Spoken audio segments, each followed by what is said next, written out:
ಕೃಷಿಕ ಸಮಾಜದ ಅಧ್ಯಕ್ಷರು ಆದ ಶ್ರೀ ಮಾಂತೇಶ್ ಹಟ್ಟಿ ಅವರು ಪ್ರತಿ ವರ್ಷದಂತೆ ಈ ವರ್ಷವೂ ಕೂಡ ದಿವಂಗತ ಶ್ರೀ ಲಕ್ಷ್ಮಣ್ ಯಲ್ಲಪ್ಪ ಹಟ್ಟಿ ಶಿಕ್ಷಣ ಮತ್ತು ಸೇವಾ ಟ್ರಸ್ಟ್ ಬದಾಮಿ ವತಿಯಿಂದ ಎಸ್ಎಸ್ಎಲ್ಸಿ ವಿದ್ಯಾರ್ಥಿಗಳಿಗೆ ಶುಭಾಶಯ ಕೋರಿ ಪೆನ್ ಮತ್ತು ಬಿಸ್ಕಟ್ ವಿತರಣಾ ಕಾರ್ಯಕ್ರಮ ಹಮ್ಮಿಕೊಂಡಿದ್ದು, ಇದರ ಮುಖಾಂತರ ವಿದ್ಯಾರ್ಥಿಗಳಿಗೆ ತಿಳುವಳಿಕೆ ಹೇಳುವುದರ ಮುಖಾಂತರ ಅದರ ಜೊತೆಗೆ ಹೆಚ್ಚಿನ ವಿದ್ಯಾಭ್ಯಾಸ ಮಾಡಿ ದೊಡ್ಡ ಮಟ್ಟಕ್ಕೆ ಬೆಳೆಯಿರಿ ಎಂದು ಮಾತನಾಡುವ ಮುಖಾಂತರ ಪರೀಕ್ಷೆಯಲ್ಲಿ 100ಕ್ಕೆ 100 ಅಂಕ ಪಡೆದ ವಿದ್ಯಾರ್ಥಿಗಳಿಗೆ 10,000 ನಗದು ಬಹುಮಾನ ಕೊಡುತ್ತೇನೆ ಎಂದು ಹೇಳಿದರು. ಈ ಸಂದರ್ಭದಲ್ಲಿ ಎಸ್ಡಿಎಂಸಿ ಅಧ್ಯಕ್ಷರು, ಸದಸ್ಯರು, ಶಿಕ್ಷಕರು ಹಾಗೂ ಇನ್ನಿತರರು ಹಾಜರಿದ್ದರು.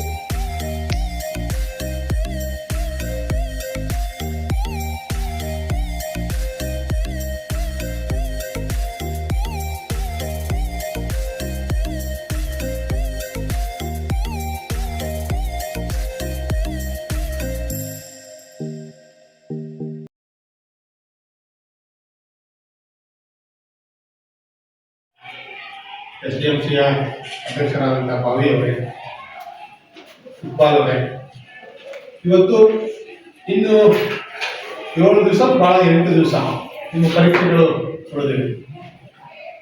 ಪರೀಕ್ಷೆಯನ್ನ ನೀವು ಈಗಾಗಲೇ ತಯಾರು ಮಾಡಿದ್ದೀರಿ. ಪರೀಕ್ಷೆಯನ್ನು ತಯಾರು ಮಾಡೋದು ಮುಖ್ಯ ಅಲ್ಲ.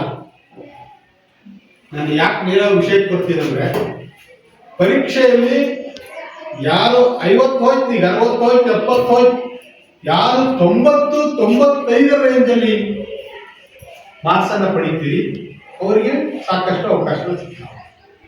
ನಾನು ಬಂದಿರೋ ಉದ್ದೇಶ ಇಷ್ಟೇ, ನಮ್ಮ ತಂದೆಯವರ ಹೆಸರು ಮೇಲೆ, ನಮ್ಮ ತಂದೆಯವರ ಟ್ರಸ್ಟ್ ಹೆಸರು ಮೇಲೆ ಯಾರು 100ಕ್ಕೆ 100ರಷ್ಟು 3 ವಿಷಯಗಳಲ್ಲಿ 100ಕ್ಕೆ 100ರಷ್ಟು 3 ವಿಷಯಗಳಲ್ಲಿ ಮಾಡಿದಂಥ ವಿದ್ಯಾರ್ಥಿಗಳಿಗೆ 10,001 ರೂಪಾಯಿಯನ್ನ ಕೊಡಬೇಕಂತ ಶಾಲೆ ಬೆಳಗಾವಿ ವಿದ್ಯಾರ್ಥಿಗಳು ಈ ಹಿಂದೆ ಯಾರು 100ಕ್ಕೆ 100 ತಗೊಂಡಿದ್ರು ಬಿಟ್ಟಿದ್ರು ಗೊತ್ತಿಲ್ಲ. ಆದ್ರೆ ಈ ಸಾರಿ ಮಾತ್ರ ನೀವು ಒಬ್ಬರು ಇಬ್ಬರು 100ಕ್ಕೆ 100 ತಗೊಳ್ಕೊಳ್ಳುವಂತ ವ್ಯವಸ್ಥೆ ಆಗ್ತದೆ.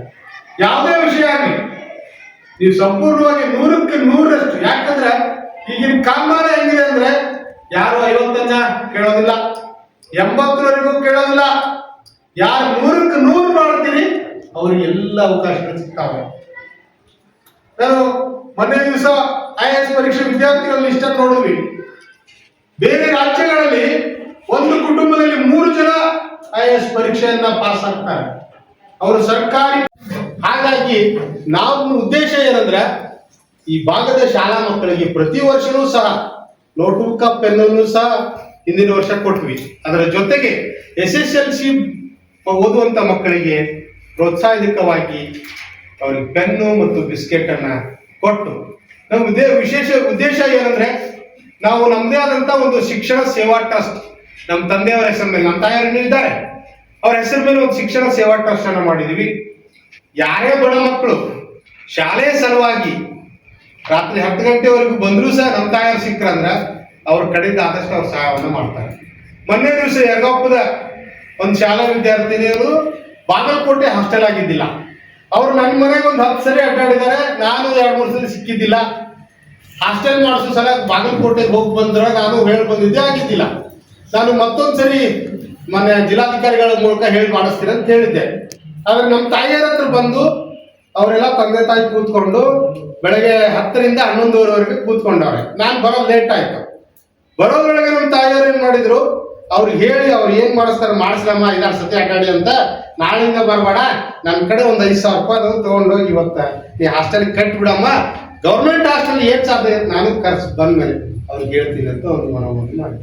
ಹಾಗಾಗಿ ನಮ್ಮ ತಾಯಿಯವರು ಸಹ ನಮಗೂ ತಮ್ಮ ಪಗಾರದಲ್ಲಿ ಸಹ, ನಮ್ಮ ತಂದೆಯವರ ಪಗಾರ, ನಮ್ಮ ತಾಯಿಯವರ ಪಗಾರದಲ್ಲಿ ಬಂದಂತ ಶಾಲೆ ಮಕ್ಕಳಿಗೆ ಯಾವತ್ತೂ ಇಲ್ಲದ ವ್ಯವಸ್ಥೆನ ನಾವು ಮಾಡಿಲ್ಲ. ಹಾಗಾಗಿ ಮುತ್ತಲಗಿರಿ ವಿದ್ಯಾರ್ಥಿಗಳಲ್ಲಿ ನಾವು ಮನವಿ ಮಾಡ್ಕೊಳ್ಳೋದೇನಂದ್ರೆ, ನೀವು 100ಕ್ಕೆ 100 ಎಷ್ಟು ಜನ ತಗೋತೀರಿ ಅವರಿಗೆ ನಮ್ಮ ತಂದೆಯವರ ಸ್ಮರಣಾರ್ಥವಾಗಿ ಪ್ರತಿಯೊಬ್ಬ ವಿದ್ಯಾರ್ಥಿಗೆ ಕನಿಷ್ಠ 3 ವಿಷಯಗಳಾದ್ರೂ 100ಕ್ಕೆ 100 ಆಗ್ಬೇಕು. ಎಷ್ಟು?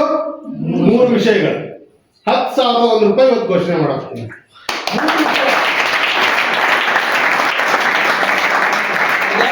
ಉಳಿದ ವಿಚಾರಗಳನ್ನ ಹೇಳಿಕೆ ನಮ್ಮ ದೋಸ್ತರಿಗೆ ಕರ್ಕೊಂಡ್ ಬಂದಿವಿ. ನೀವು ಪರೀಕ್ಷೆ ಹೇಗೆ ಬರೀಬೇಕು, ಪರೀಕ್ಷೆಯಲ್ಲಿ 100ಕ್ಕೆ 100 ಹೇಗೆ ಗಳಿಸ್ಬೇಕು,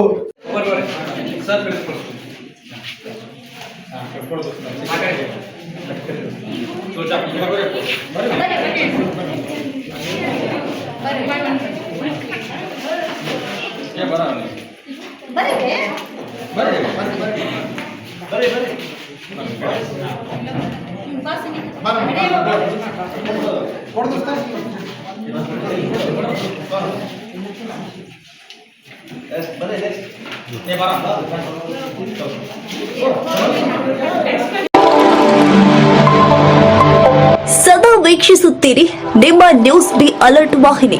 ಇದು ಜನಪರ ಧ್ವನಿ.